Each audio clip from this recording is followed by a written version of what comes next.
think having integrity and having character and being honest as something that has continued to filter into my life here at home. I'm just trying to be the best mom that I can be, loving her as much as I can, and hopefully teach her some of the lessons that I learned throughout my career. Today's episode is powered by McGoldrick and Paul Electric, your trusted local electricians serving South Jersey and beyond. Whether it's upgrading your home lighting, handling tricky wiring, or keeping your family safe with reliable electric work, their expert team gets the job done right the first time. With decades of experience and a reputation built on honesty, quality, and care, McGoldrick and Paul Electric is who I'd call for my own home. Visit McGoldrickandPaulElectric.com to schedule your service today. Welcome back to the Running Wine Mom podcast. I'm your host, Samantha Cieslinski, aka the Running Wine Mom. Today's guest is someone who truly needs no introduction, unless you've been living under a goalpost. Carli Lloyd is a two-time FIFA World Player of the Year, a World Cup champion, Olympic gold medalist, and now a mom. Her drive on the field was legendary, but it's her heart, honesty, and evolution off the field that we're diving into today. From scoring hat tricks on the world's biggest stages to navigating IVF and new motherhood, Carli opens up about identity shifts, quiet strength, and what it means to create a legacy that lasts beyond the scoreboard. So without further ado, let's welcome Carli. Welcome, Carli. Hey, how are you? Good to chat. Good. Thanks for coming on today. So before we get into you, we start each episode with our wine, and win of the week segment. This is where I share our favorite bottle of wine or drink, vent about something that's been bothering us, and celebrate our recent victories. So grab a glass, take a deep breath, and let's get started. So Carli, what is your drinking wine of the week? Ooh, drinking wine. You know what? Post-pregnancy, I've been into beer, which is like Okay. so weird. No, I like any type of a Pinot Noir or whatnot. I mean, I'm not too picky with my wines. How about you? I love it. Right now going into the hot season, which now it's finally hot today. I feel like I've still been drinking red wine up until like yesterday, but now I'm back into the Pinot Grigio, I guess. Yes, yeah. Need a refreshing one. Yeah. So what is your UHINE, your complaint of the week?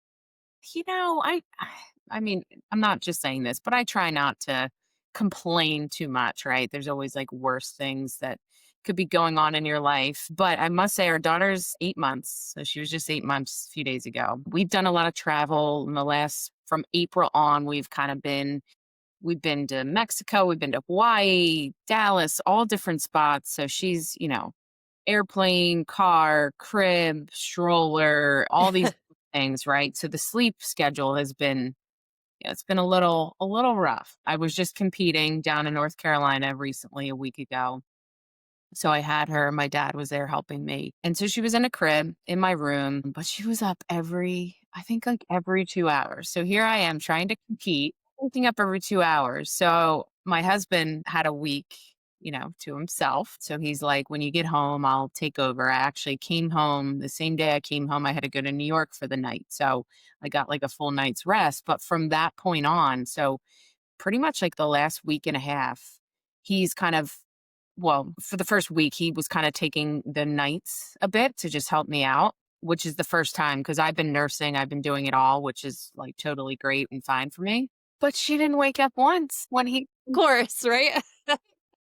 not one time to feed. I think there was maybe one or two nights. And I'm like, this little girl. Yeah. So she's been doing some long stretches, which is really nice. And then my husband's out of town again. And so last night she woke up at 1:45 and I'm like, It's like they know you're there. this is insane. So I wouldn't say wine of the week, but I'm just like, this is just hilarious. Like she Yeah. sleeps for him tonight. And yeah. So She's already, she knows she loves you. Not more, but she wants to just spend more time with you. That's how I look at it. So what's your win of the week? win of the week. I mean, I would say on the flip side of that, I've been getting some full night stretches. She's been kind of, going down 7:30, 8-ish until about 5:30. So that's like a nice long stretch. I haven't Wow. done in quite some time. So yeah. And I would say, the hot weather, I'm kind of enjoying it being poolside. So Finally. yeah. Well, that's great. So I always like to ask my guests, what's one significant challenge you've navigated shaping your journey to where you are today? Gosh, I don't think there's just one specific. I mean, I think it just everything throughout my career, and not just my career, even growing up, getting cut from some teams and maybe, getting overlooked or people not believing in me, going to Rutgers University, which was a good school academically, soccer-wise. It was kind of we were just kind of trying to put the school on the map. So I would say all of that. I mean, I think injuries, being benched at certain moments, kind of losing my starting job out on the field towards the later part of my career. I think it's impossible to just pick one because I think all of those things just help shape me into the person and the player that I was because I just had to learn so much about me and persevere through different challenging situations. So I just think, yeah, I think it's all of it, right? It's the good, the bad, happy, the sad, Yeah. because it's truly without those struggles and those moments, I wouldn't be here for right now talking about all of the things. Yeah, and I think, for people listening or watching, they see you as such a success with everything you did. So you sharing all of those, even you had failures. So, it's normal to have them and pushing through is so important. Yes. So we know you are a soccer guru, but now that you are retired, how do you stay active? Well, that's actually an interesting thing. So I remember having conversations with some of the younger players on the team towards the end of my career, and they were like, everybody kind of knew me as this crazy, psychotic, dedicated player that, would, jog on game days and, my training was pretty intense. And, um, you know, I I probably was a bit of the extreme as far as my preparation. But again, I have no regrets in that department. So they would ask me, what are you going to do when you're done playing? And I'm like, oh, I'm going to continue to work out and it's going to be great. And I'm addicted to working out. Well, when I retired, mentally and physically, I was just absolutely done. It was, I had kept my foot on the pedal from start to finish. And so that was very proud to know that I had really nothing left in my tank. I was actually in my reserves at that moment. And so I don't think I gave myself enough time afterwards to just get away from it, not work out, not worry about it, not stress about it. And so I actually, kind of came back to like running after a bit and I was just really not motivated. Like it was really hard to go do it because I suddenly went from having all of these goals of mine and Hmm. this something I did for a living to then basically I'm working out to stay healthy and, burn calories. So it was really hard. So I went through kind of the ebbs and flows of that, of struggling with that. And then obviously my journey to getting pregnant, which I'm sure we'll get into, Hmm. just IVF of on meds, retrievals. So I was working out, not working out. So it was a couple years of just, yeah, kind of finding myself in the space of, yeah, just not really wanting to do it. And so during pregnancy, I actually didn't run at all. I did Pilates, weekly Pilates, golf. And so when I would go out and golf, we most likely, and then now post pregnancy, I'm, back into running and I was just training for this soccer tournament, the TST tournament that we won a week ago. So that gave me kind of some good motivation, and now I feel like I'm at a point where it's like, okay, I just want to keep this going. I feel good. And I do some strength workouts too. So nothing crazy. I'm not trying to beat my body up. I want to just kind of, remain kind of consistent and healthy.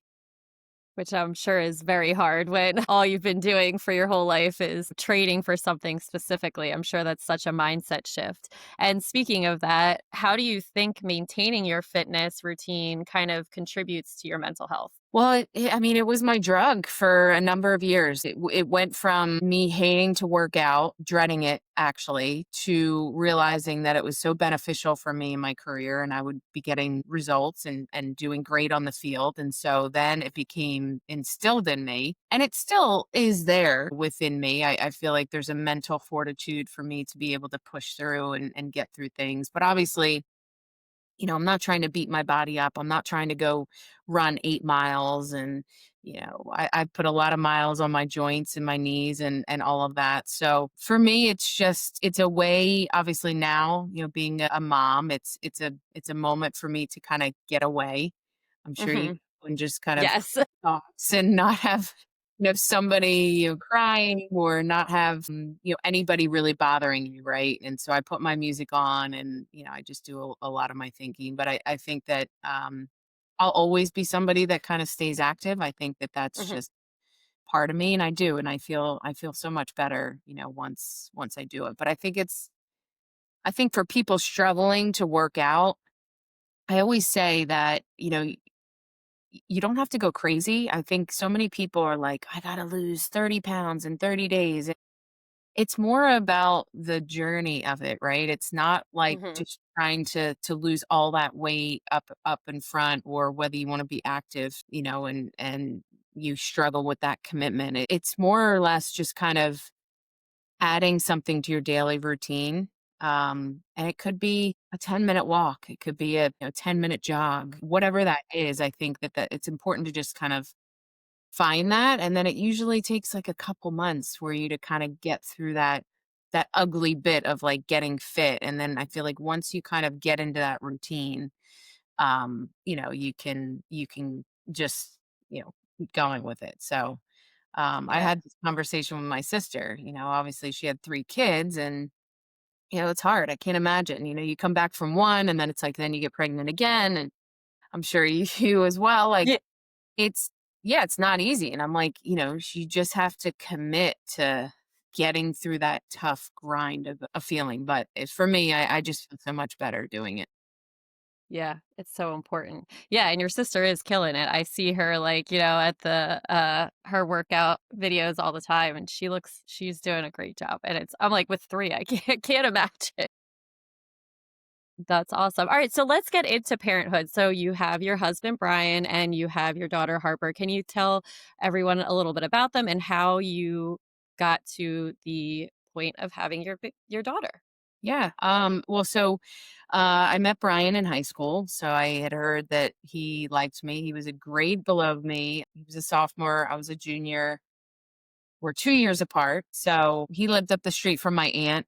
His best friend actually lived next door to my aunt. So I would kind of see him and see his best friend around every now and again. And so I was like, okay, give this guy a shot. He liked to do, sports and all sorts of outdoor activities. And so we started hanging out, and our friend groups kind of just, merged and did stuff together.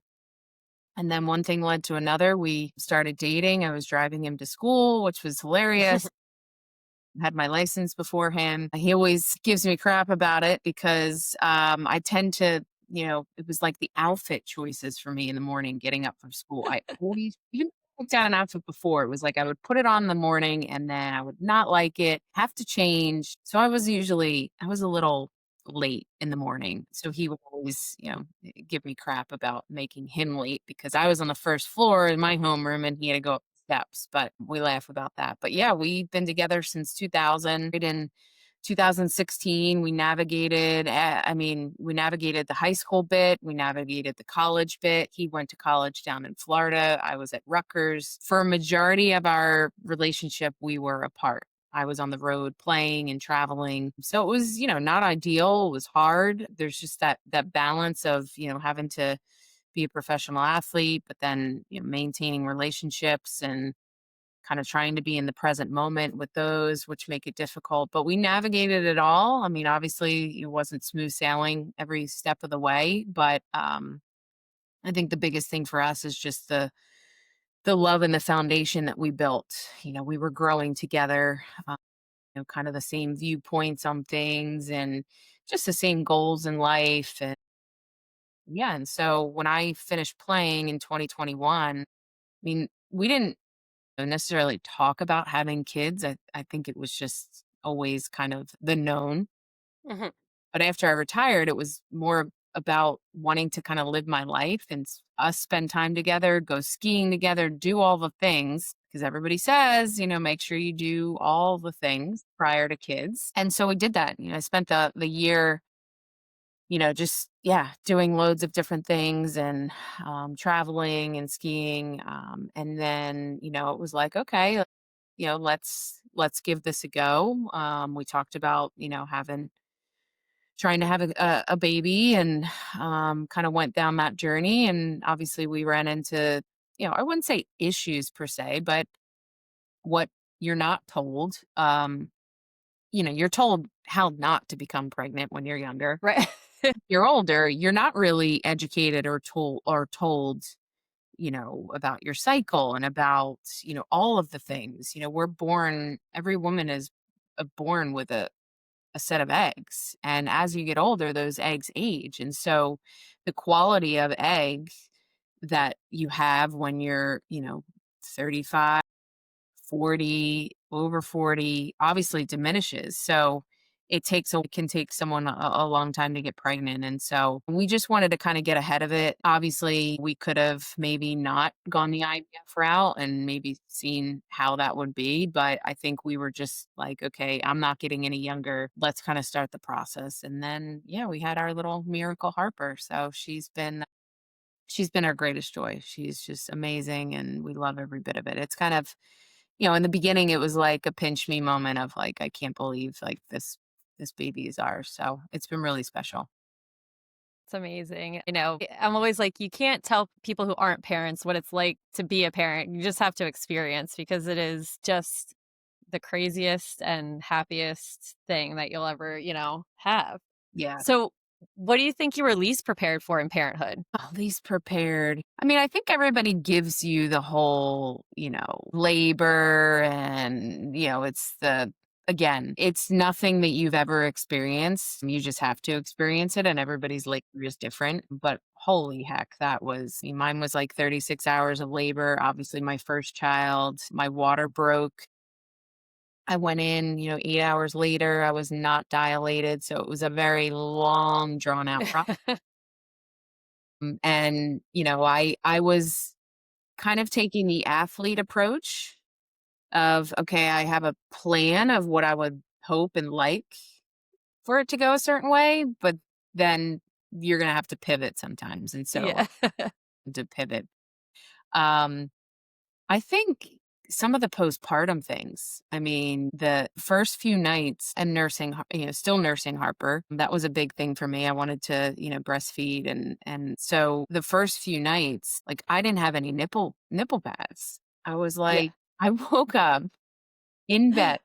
I mean, through the sheets into the mattress and no, like I feel like I got all the things that I needed, but nobody told me about that. No, I feel the same way. I was like, "Wait, what? I need this?" Every night going to bed, I was like, putting them in my nursing bras and yeah, so I would say that and just the night sweats as well. Oh my gosh, yeah. Didn't last too long for me, but everything else I feel like people gave me a heads up about. I now have all these like baby I hairs. know, I feel like I still have them. People did tell me about that, but that kind of came out like 5 months later, but I'm like, "Oh my gosh, this is like ridiculous." But yeah, it's just truly miraculous what our bodies do, and, yeah, it's pretty amazing. That's awesome. And I know Harper is young, but what do you think or hope that your parenting style will be? Well, I think for starters, Brian and I are on the same page, right? And I think we have good communication, which I think is so important, and we have a understanding of how we want to raise her with good morals and values and respect and manners and all of those different things. And this is our first time doing it, so it's not like we we know how to do it. I think that we just navigate it as best we can in this particular moment of time. But I would say we're both pretty relaxed, but not relaxed as in, just gonna let her have free reign to do anything. Right. I really feel like energy is transferred through your Mhm. Mhm. I think while you're pregnant, you know, post-pregnancy, all of that, I think is I'm very kind of in tune with my body and mind and all of that. And so I think, yeah, just kind of more of a patient as much as I can, relaxed, just kind of taking it one step at a time, like not, not trying to get too high or too low. But I think, we just want to, everyone's always like, is she going to be a soccer player, a golfer? Look, she's going to be whatever she wants to be. We're going to Right. her to all these different things, but we just want to raise a really good human being. Mhm. That is, and however we navigate and do that and get the best out of her, that's sort of how our approach is going to be. Yeah, that's who knows? Maybe she'll hate soccer and golf. Like you just don't know. But I love that approach for it. That whatever she wants to do and be, that'll be great. Yeah. So, what's one piece of advice that you would give to other parents? Well, I think, I'm turning 43 in July. I think being an older mom is there's pros and cons, obviously, to being a younger mom versus an older mom. I'm kind of doing the math. I'm like, oh gosh, when she's 40, I'm like, oh, but I do have to say that being an older mom, I'm comfortable in my own skin. I don't feel like I get pressured from other people. Everybody has an opinion and everybody parents different, but you have to just embrace how you want to parent. And Right. whether your parents are being judgmental or friends or colleagues, I mean, they're free to do that, but at the end of the day, you're the one that goes home with your child. And I think that you have to just parent the way that you want to be parent, not the way the internet tells you or anybody else. I just feel like there's a plethora of information out there. I think too much. Mhm. We've gotten less to critical thinking. I think, we've kind of forgotten that sometimes things are just easily just thought about in a critical thinking manner versus being very robotic and having to have somebody tell you to do things. So I think Mhm. a lot of people worry about what others are doing and thinking, and maybe they just don't feel confident in parenting a certain way. And then I would imagine as you get older and your kids get older, friends are gonna whether you don't want your child to have a cell phone at the age of 7, and then all of her friends have a cell Mhm. phone at the age of 7. I feel like I'm gonna be stern and strict and comfortable in what we want versus kind of bending and feeling pressured because other people are doing that. So I think that would be my biggest thing is just, don't worry about what others are thinking and how they're Mhm. parent. Yeah, I totally agree with that. It is so hard with, and every problem you can just like Google and you're like, what is the answer to this? It's like maybe what the answer you find is not what is going to work for your family. And, doing what, is internally, just think about it for a couple minutes, like you said, with the critical thinking. Mhm. Yeah, that's great advice. So once you had Harper, like obviously your identity started to shift beyond being Carly the soccer legend. Like how did that feel to kind of adjust to being known as an athlete, and then now you're a mom? I think for so long I was hardened, to be this competitor. I mean, I've always been a competitor. I still am. But it just was such a cutthroat environment to be part of for so long, and you do whatever you have to do in order to survive. And I always told people the national team, in my experience, either makes you or breaks you, and Hmm. strong survive. And so you're trying to thrive and survive at the same time. I did become this kind of emotionless machine, this ultra competitor that was obsessed, that went to the extreme to be the best that I possibly could be. And so there wasn't a lot of people that I let in. I Hmm. was very vulnerable. I really never showed any sign of weakness. And, having then been out of it for almost 4 years now and then going through the IVF cycle, journey and being open and honest about that. Yeah, I mean, I don't want to say that I've become this totally different person. I think that who I am was always kind of there in the earlier Yeah. stages of my life, and then, had to kind of be a certain way throughout my career. But I would say that I'm a lot more vulnerable now, a bit of a softie. I don't have the pressure of having to be at my best on the soccer field anymore. In fact, like I don't put any pressure on myself. I mean, I'm doing TV stuff with Fox Sports. I'm a mom. a wife, a friend, all of these different a sibling, all of these different things. And I just feel like yeah, I mean, if it's like if I mess up on TV, I mess up on TV. It's not the end of the world. And so I think that, yeah, it's just been the greatest thing being a mom. Like you said, no, everybody says it's the most amazing thing, but you don't know that until you have a child. And it really is. I mean, and I think, every day is a gift. It's a blessing to be here. And the older you get, the more you realize that life is so precious. Mhm. And so I think that, yeah, my vulnerability and softness is maybe shining through a lot more than I'll have seen on TV. Yeah, I think that I feel the same exact way. As soon as I became a mom, I was like so much more empathetic towards everything in life. Like I was so like you said softer and you're like I think it's just because you just I always say like when you're a new mom, I feel like you should be able to wear like a patch on your back. Like I'm a new mom. Please let me like to the front of the Starbucks line or something like that, and you're just like you want to help these people out so much more because it's just kind of crazy. Yeah, so parenting has taught you so much. You also obviously have learned so much from soccer. What are the top 3 life lessons that you think soccer has taught you? Ooh, I think embracing the journey, and not the destination. I think that that's a really big one. And that was hard for me to navigate in my career. I don't think that and I look back and I don't know that I could have fully embraced Mhm, each moment because you're always just turning the page onto the next thing. But I think it really did kind of teach me to enjoy that journey because without the journey, you don't have those wins, those destinations that you get to. And we focus so much on the results and we just miss everything else. We miss living in the present moment. I also learned how to be empowered to do whatever it is I want in life. And, nobody's going to go out there and do it for you. Nobody is going to run sprints on the field by myself.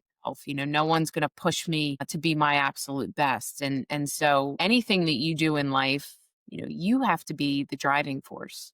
Sure, you can have a support system and you can have people and all of that, but it's important to have that driving force that you can be in the driver's seat doing that. And then, big one that we, kind of touched on in the beginning is just, failure is so good. I think, and again, this is going to be a big one that Brian and I, want to teach Harper as well is it is okay to fail. In fact, I am going to welcome her to fail. mhm. 'Cause that's truly where you learn so much about yourself. I always say failure is feedback.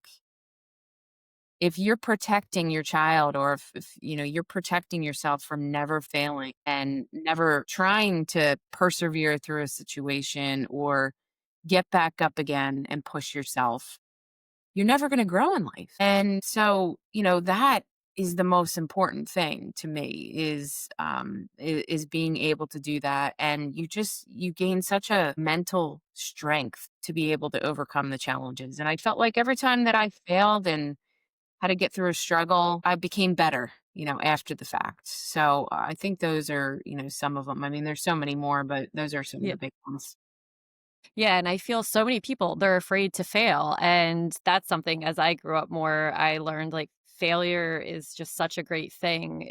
You can figure out a new way to succeed after that, I think it's and I think a lot of parents do not want their kids to fail, so they're protecting them a lot, and it's so important for our kids to really gain resilience, so I love that you guys have that perspective.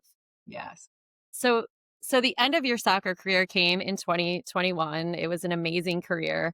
How did you decide that you were going to retire then? And did you miss the thrill or were you more excited about downtime with family? I mean, throughout my career, I mean, with the national team, essentially, we consider it cycles. So every cycle, every 4 years, World Cup, every 4 years is Olympics, and it was always a World Cup, and then the next year after a World Cup was the Olympics. And so I knew that I always wanted to kind of go through 4 cycles because 4 cycles would bring me to my late 30s. In soccer, that is a bit of a late time to Mhm. retire. I don't wanna say, you're old at that point, but for a soccer considered old. So, once the 2020 Olympics rolled around, and then, COVID pushed it to 2021, I knew that that was going to be it for me. You sacrifice and give up so much, any semblance of a normal life. Every time I went out to dinner, I'd be thinking the next day about, okay, I have to get up, I have to train, I need my sleep. I don't want to, drink. I don't want to eat terrible. I mean, all of these things consume you. So I just knew that it was going to be the right time. So, yeah, there's young blood coming in. There's windows of when you look at athletes, you're like, oh, they should have retired a few years ago, or, why are they still playing? So I was able to dictate when I wanted to leave. It was no injury. It wasn't because I was old and washed up. I left and exited at like a perfect moment. And I'm very Mhm. grateful for that moment. So I knew that I was pretty much done. And I wanted to spend time with Brian, spend time with my family and friends. My family and I, we rekindled our relationship in 2020, and it's just been just so special. And then obviously wanting to start a family too. So I was ready. I was really ready to, yeah, to live life, which sounds pretty crazy. No. Yeah, it is, 'cause as you're saying, like, I feel like you and Brian really, like, had to restart dating after your career where it's like you had that, like, year of dating and then you decided to have kids is kind of how it happened. Huh?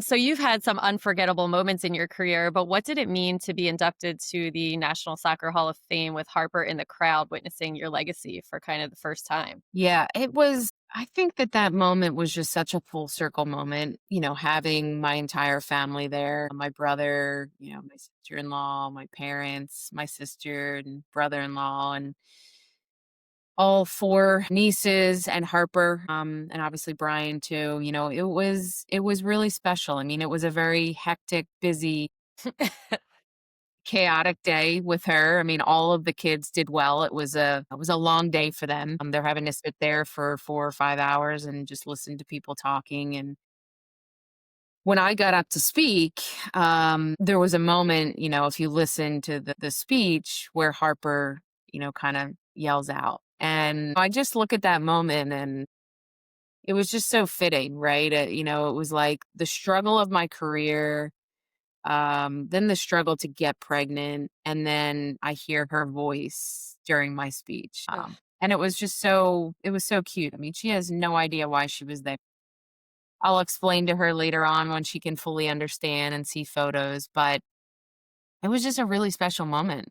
She had just changed me in ways that I never knew were possible. And I think when you struggle to achieve something, you really appreciate it that much more. And so it was one of my greatest moments. I mean, you talk about the World Cup wins and Olympic wins, and people said to me, that's not going to compare to having your own child. And I'm like, but that I'm living it, and I'm like, yeah, it's really my greatest joy. So it was really special. We had a really good weekend, really good time.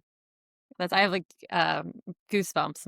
I just love hearing that. That's so cool, and, you got to have this amazing career, and now you get to have this whole new life with her, and that's wonderful that she was able to witness that. So as someone who has pushed herself to the limits, you said, in your career, how do you kind of practice self-compassion, especially as a new mom? Well, having competed for that $1 million prize that we won Yes, 7 weeks congrats. ago. Thanks. It was so fun.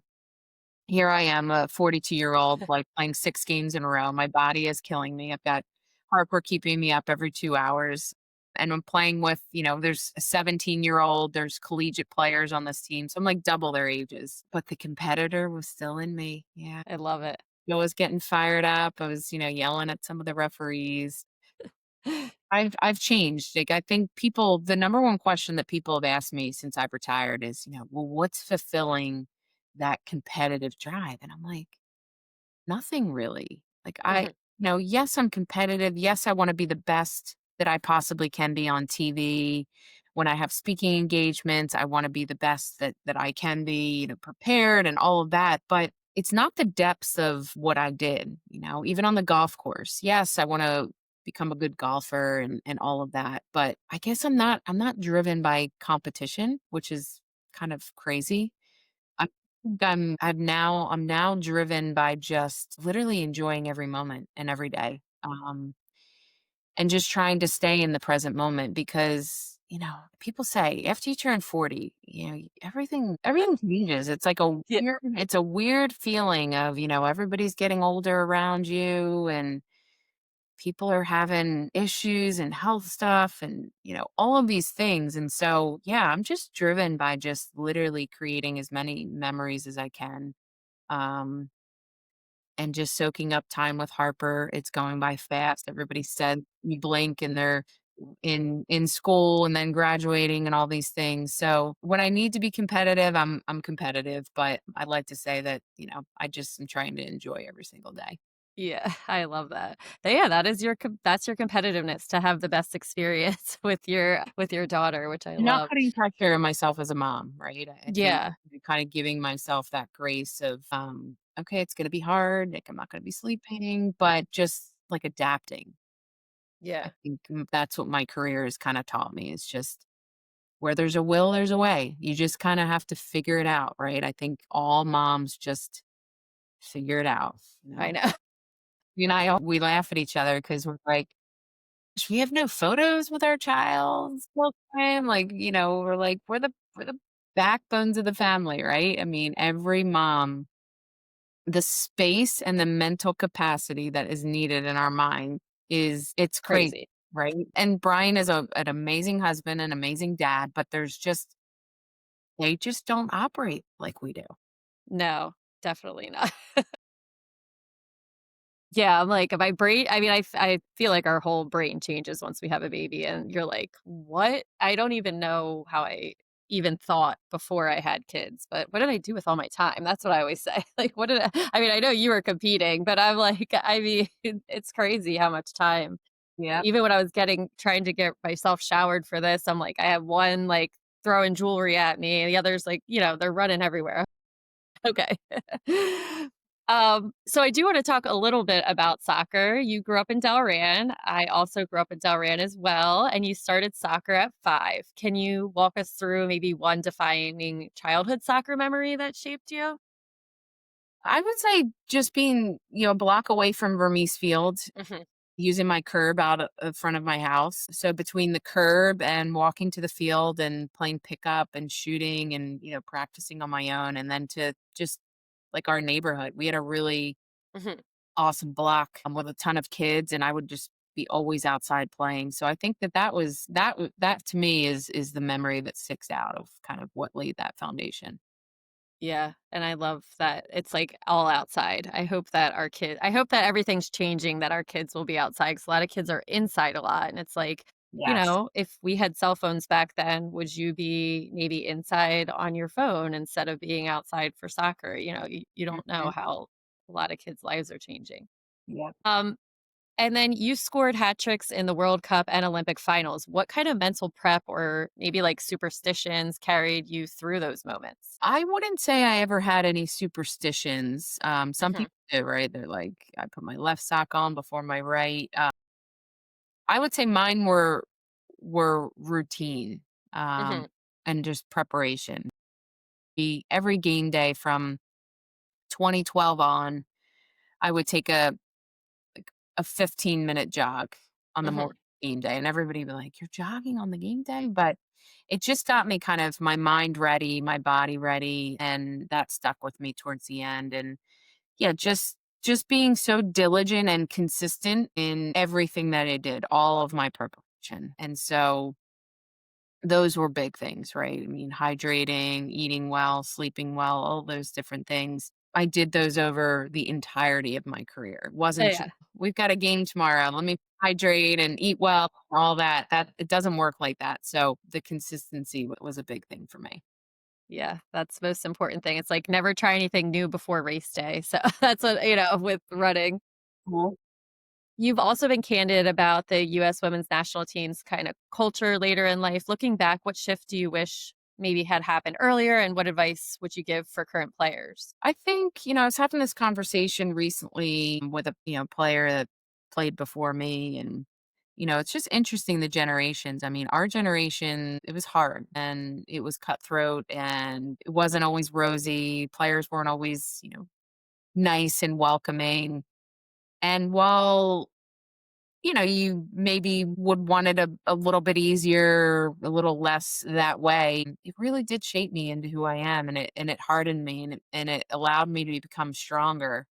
I think that right now with Emma Hayes and the women's national team, it's changed a bit where I see Emma kind of bridging both of those cultures together, where it's like, okay, she's going to demand a lot and hold you accountable, or valuing you as a human being and knowing that there is more to soccer than just soccer, or there's more to life than just soccer. So it looks fun to be able to play with her. It does look joyful.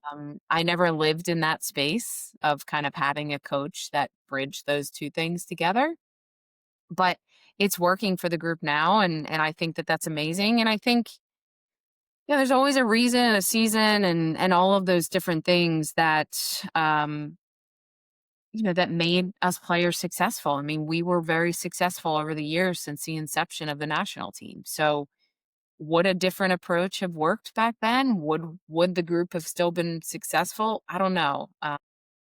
But I know that it helped harden me and allow me to become mentally tough. So I'm Yeah. grateful for that. Yeah.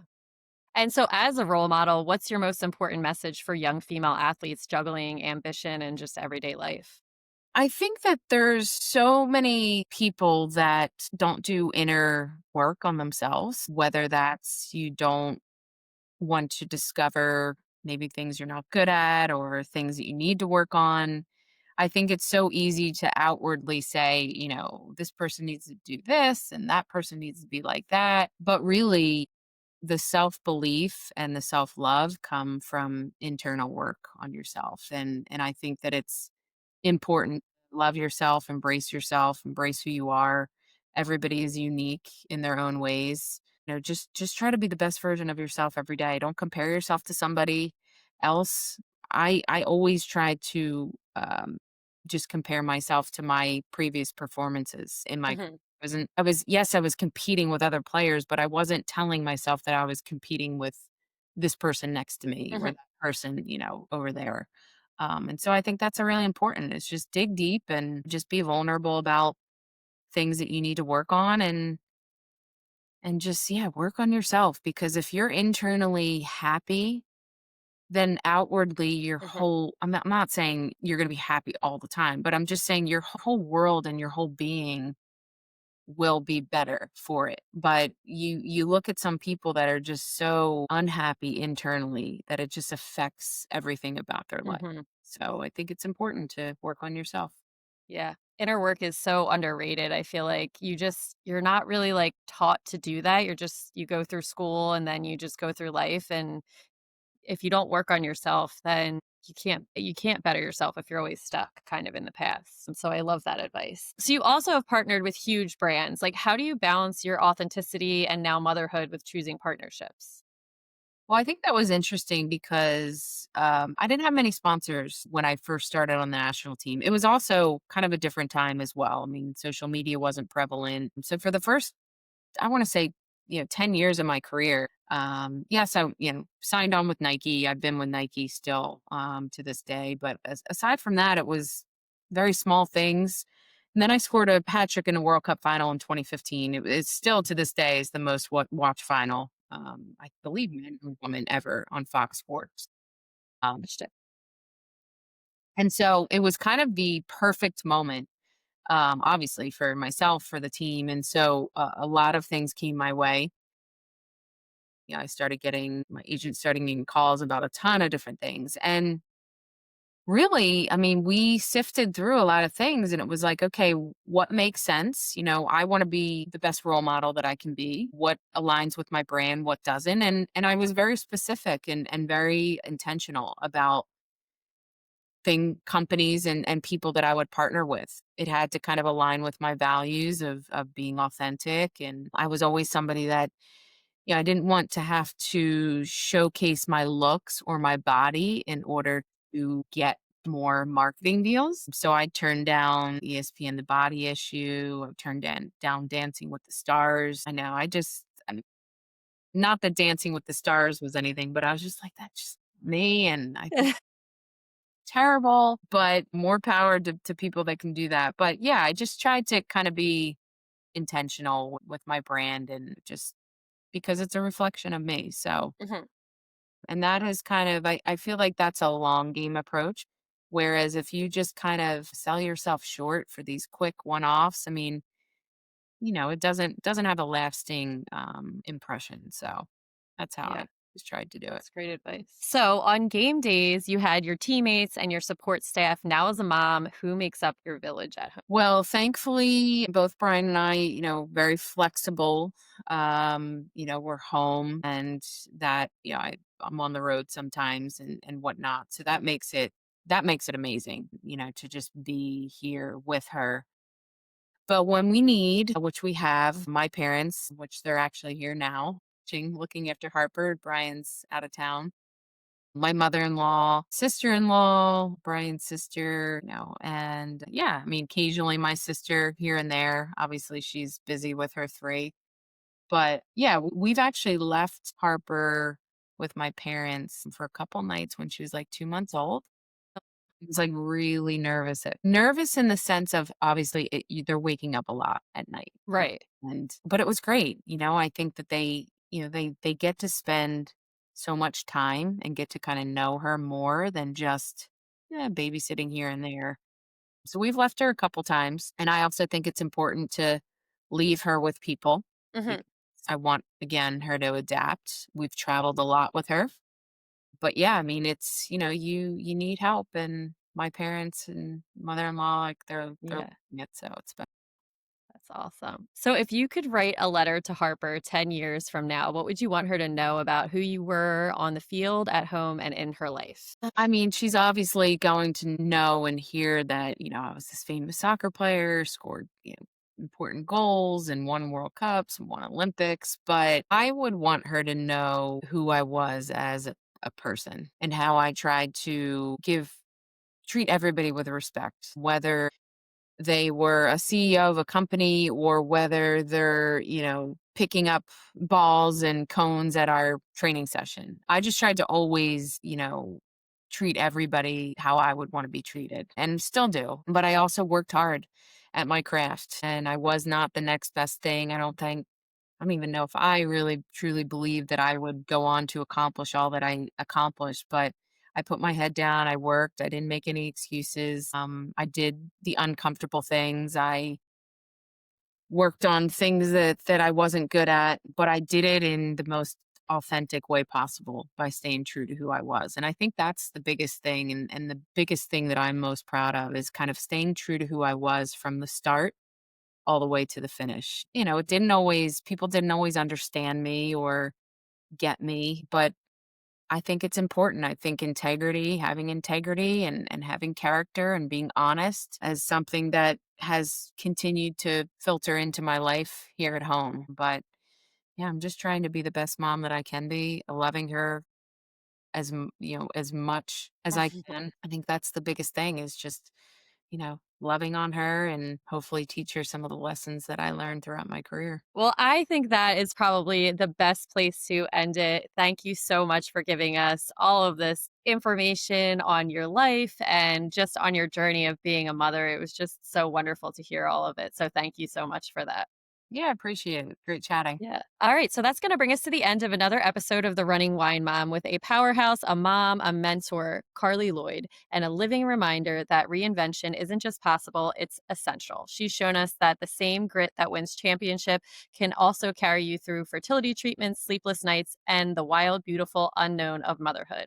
I'm walking away from this conversation feeling deeply inspired to honor both my hustle and my heart, to remember that success isn't just medals or milestones, it's also quiet moments, hard choices, and showing up for the people we love, especially ourselves. As always, thank you for spending time with me on The Running Wine Mom. Don't forget to subscribe, leave a review if you loved it, and share this episode with a mom who needs to hear it. You can follow me on Instagram at The Running Wine Mom _. And Carli, where can the listeners find you? All my social media channels, Carli Lloyd on Twitter, Instagram, Facebook, and my website, carlilloyd.com. Perfect. And I will link all that. Thank you again, Carli, for joining us today. great chatting. Yes, it was wonderful. Thank you for joining us today. Remember, you are strong, you are capable, and you are all amazing. Until next time, keep running, keep sipping, and keep embracing the joy of motherhood. Cheers, and I will be back next Tuesday.